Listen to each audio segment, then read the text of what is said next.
Hey, baseball fans and Frontier League fans. My name is Dave from the Frontier League Journal. I hope you're doing well, and we have another game talk today, and we're going to talk about the Tri-City ValleyCats. We have their broadcaster on. This is Joe Mixie. How are you, Joe? I'm very good, Dave. Thank you for having me. It's my pleasure.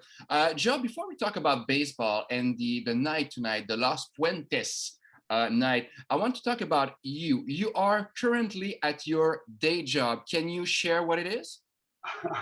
Sure. So during the day, I work in sports information at Siena College, which is just across the river up just a couple miles north of Albany, New York. So it's a pleasure to do work both during the day for Siena and then with the ValleyCats as well. So Los Puentes, the bridges takes all its senses for you, right? Sure. Okay, so we're going to talk about obviously the Tri-City ValleyCats.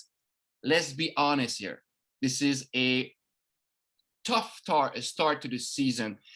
How's the feeling in the clubhouse with Pete and Caviglia, Matt Callahan? How's the feeling right now?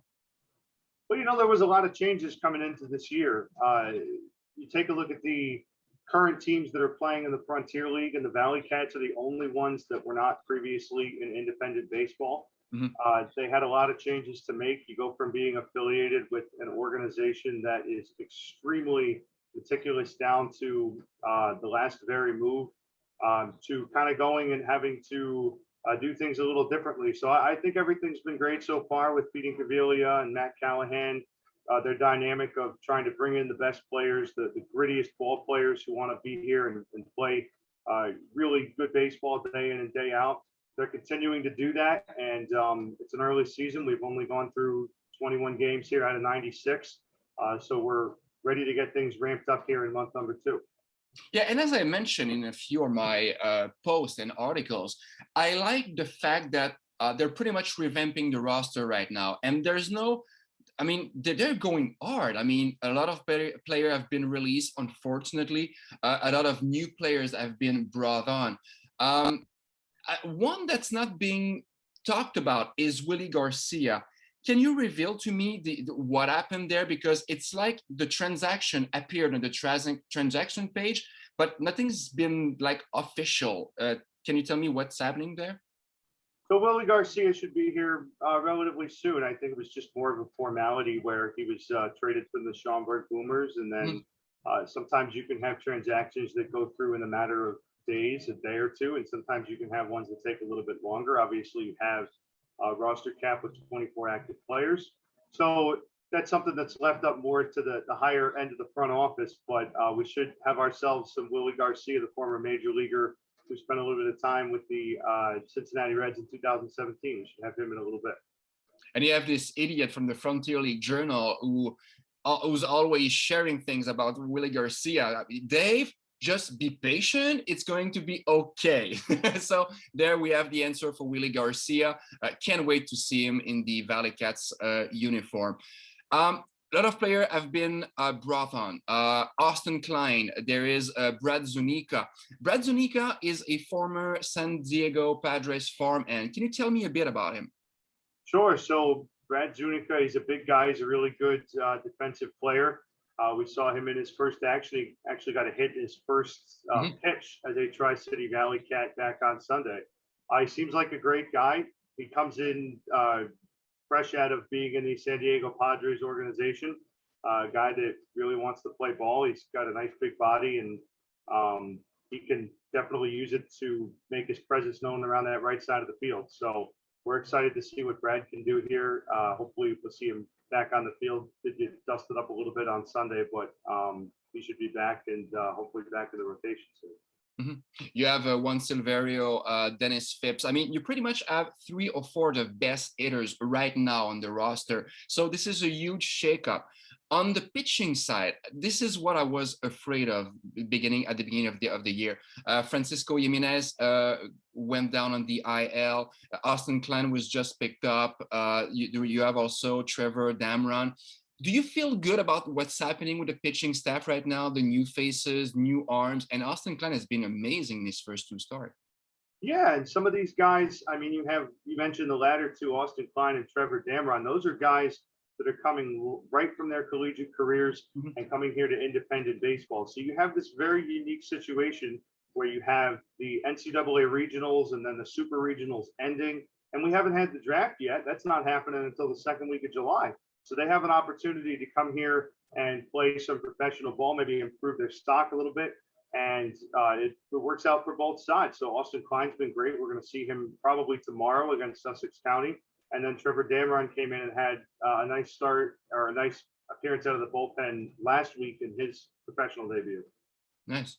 And obviously, this is your first season in the Frontier League. How do you like the setup? How do you like the roster rules? Because as I mentioned in my transaction post on Sunday, the Frontier League, I think, has an amazing opportunity in this new era of baseball to really carve its path, because there is a minimum of players that you have to be that you have to have when it comes to rookies, which is 10. So this gives ample place for college players who won't be drafted. There are less players drafted. There are more players available. How do you see that dynamic going on and just shaping up the roster in the next weeks? Sure, I think it could be exciting. I definitely think that it could be something where it could kind of be twofold. You have the players that are brought in, and I think you're going to see somewhat of an overhaul coming up because you're going to have players that aren't drafted or players that maybe have stock in the lower drafts, maybe taking their talents and going right into the professional ranks, into the Frontier League. You're going to have MLB teams that were holding on to some of their 19 picks and earlier, maybe offloading some of those picks to make room for draft picks. And then you're going to have, there's one side of it with the players where I think it's causing the players to really go out and try their hardest. Obviously, they want to do that anyway, but go out and just know that, especially in a locker room like ours right now, that the next game could be your last, and that the front office is trying to assemble a team with a winning nature. And then on the other side, it's on the front office to try to assemble the best team that they can, because you only have a limited number of free agent signings that you can have. You have a roster cap. You have that minimum of rookies that you can have. So I think it creates definitely an interesting dynamic. I think on our team, it's been great. You mentioned Juan Silverio and Dennis Phipps. Those are two experienced guys. Silverio's almost 30. Phipps is 35. And they've been a great help in the clubhouse to mentor some of the younger guys and to help them along. And they've been a staple, both of them offensively, and especially Silverio over there at third base so far this young season. For many years, the Tri-City baseball fans have been used to affiliated ball. There's a great tradition of baseball over there, great fan base. I've talked to a few people over there. What's your sense of how they're dealing with that new dynamic, that new independent baseball? Because this is not the big club that's deciding right now who's on board and who's not. So the goal is to win. Have they cherished that new approach? Have they cherished that? Cherished? Do they like the team? Do they like the way it is presented to them? I think they have. I think we have the best fans of the Frontier League. And I think that they've been so excited to come back to Joseph L. Bruno Stadium and to see baseball. We had nothing in 2020. You had some of these little 14 pop-up leagues. You had one over in Washington. You had one down in Sussex County. Unfortunately, the Capital Region, except for a couple of smaller summer leagues, did not have any baseball in 2020, including the Valley Cats. So our fans are very excited. They've given us a warm welcome here into the Frontier League, and they've been very cordial through some of the struggles that the team has had. And we're hopefully excited to give them some better baseball coming up. Nice. Tonight there is going to be a way to thank them for the way they've been supporting you. The Los Puentes night. Can you tell me first why it is in Spanish, and also what is the story of the bridges over there? So this is something that was carried over from an initiative that was going on with minor league baseball when we were still affiliated, heading into the 2020 season, and that's why you see it here in 2021. It was part of the MILB Copa de la Diversion, which is the Hispanic Engagement Initiative for the MILB. It is Los Puentes de Tri-City, Los Puentes meaning the bridges. Yeah. So it has to do with the capital region's affinity and paying homage to the role of bridges here. Obviously, you have Troy, New York, and Tri-City representing the three major cities of the capital region being Albany, Troy, and Schenectady. So what Los Puentes de Tri-City is doing is it's paying homage to the Hudson River's geographic, economic, and cultural influence. It celebrates the role of bridges in connecting New York's capital region. You do have a number of bridges that go over the Hudson River. One of them that connects I-90 from Rensselaer County over to Albany County. You have some smaller crossings.